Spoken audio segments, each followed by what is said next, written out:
So Trump has signed the Epstein Transparency Act bill. Presumably, he put that in his True Social that he had signed it. Now, this is a man who normally makes a huge production out of signing an executive order reducing or eliminating uh, water efficiency use on toilets. So the fact that he did this in the dark of night in general just is strange, right? I mean, his what we don't know what's in the files. We have a good idea, but we don't know what is actually in the files. So the only thing we have to go on is what has been publicly released. And frankly, I know there's a lot like Trump's in the file. I do believe that Trump is in the files. I'm going to state that flat out, but we don't know for sure. And all we have to go on is his reaction to them. This is a man who has sued people over edits of an interview, and he has sued no one, not a single person that claims that he is in the Epstein files. People connecting him to the Epstein files, he has not sued or even threatened legal action. So the only thing we have to go on right now until the files are released is his reaction, which is indicates methinks he doth protest too much. Now, the title of this video is Epstein, the Unreliable Narrator. There is a concept in literature that when you're reading a book or you're reading a story, it is generally relayed by a narrator. And the idea is that you can have multiple points of view on a same event, and that the person telling the story is not necessarily reliable. Hence, the unreliable narrator. What we do have a lot right now is Jeffrey Epstein's brother, Mark Epstein. Now, Mark Epstein has said a lot of things. He has, I'm going to share my screen here, and just a brief perusal of YouTube and a search on Mark Epstein pulls up I've Had It, where they talk about exposes Trump's lies on air. Mark Epstein has claimed that they are going to redact out all the Republicans and only show Democrats in the Epstein file. He's claimed that Jeffrey Epstein told him that he has dirt on Donald Trump, that Jeffrey Epstein has told Mark that if people knew what he knew, they would cancel the presidential election. He has said that yes, Trump was on the Epstein flight logs 7 times, but nobody has ever seen Trump's flight logs, and that they both were on the same planes together. That Jeffrey Epstein used to fly on Trump's plane a lot.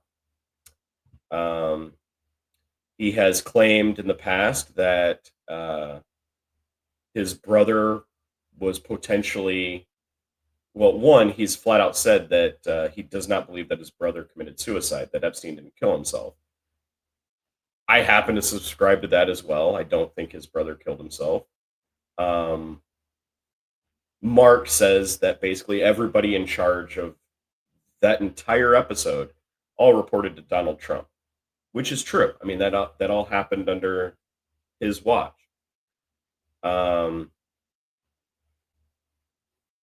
can synopsize everything that Mark Epstein has said in recent days, but it gets back to the point of this video. And that's why this is going to be a pretty short video, because this is just kind of my belief on this is, again, the unreliable narrator. When it comes to Michael Wolff has made many I know I switched over to Michael Wolff, but I'm gonna get there. I'm gonna get back to Mark Epstein here in a second. Michael Wolff obviously was a writer, and in the Epstein files, he's had multiple communications with Jeffrey Epstein. And Michael Wolff is in the last 2, 3 months, almost a year really, has given many interviews and made many claims. And he has stated that Jeffrey Epstein showed him documents, videos. He's seen these things.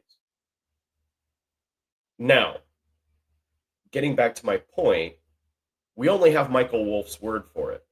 Until the files are released, we only have Michael Wolff's word for it.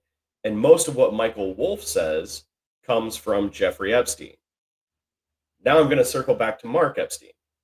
Again, Mark Epstein claims that Jeffrey showed him a Dropbox link that contained a video of an interview that Jeffrey Epstein did with Steve Bannon. Okay. But even in that video, it's Steve Bannon asking Jeffrey Epstein. All Mark Epstein's information comes from things that Jeffrey Epstein told him. Now, again, and I'm going to repeat this, unreliable narrator. Everything we have so far from these sources that have been out giving interviews a lot are things that they were told by Jeffrey Epstein. So until we're able to peruse the actual files, even in the even in the House documents that were released, a lot of what we see on this is Jeffrey Epstein telling people. So what we are to infer from all this all comes from Jeffrey Epstein. And so this has always been my big problem with all this information that has come out. And the more I look at it, particularly the Jeffrey Epstein communications with other people. Now, the court documents and the depositions, those I believe. I believe the victims. I believe what they've said wholeheartedly. My issue is on some of these things that Jeffrey Epstein has said, because there is no necessarily corroborating evidence on that has been released yet. We are to take the word of Jeffrey Epstein, a guy who went from a math teacher who was hired at a private school by Bill Barr's father. Yeah, Attorney General Bill Barr, who was Attorney General when Epstein. Yeah, interesting, huh? Who somehow got a position as a financial advisor to Les Westman, who owned Victoria's Secrets, a billionaire who owns multiple brands. And strangely enough, that's the only really publicly known client of Jeffrey Epstein, this brilliant, genius financial advisor. That's who we're supposed to take the word of. Oh, he also had another sideline. He was a blackmailer. He was a trafficker, a human trafficker. He was a pedophile. I don't know if I can even say that on the video. He was a pedophile. He abused women. He had no discernible client list as a financial advisor. Well, I mean, you get the idea.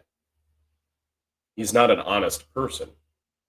So he is an unreliable narrator. He is the definition of an unreliable narrator. We cannot trust Jeffrey Epstein. We're supposed to believe he's a bastion of truth when he's talking to his brother.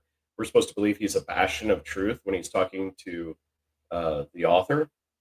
I don't think so. That's always been my problem with those hearsay type things in the emails, is Jeffrey Epstein himself is untrustworthy. So until we get the files, we're not really going to know for sure. And that's it.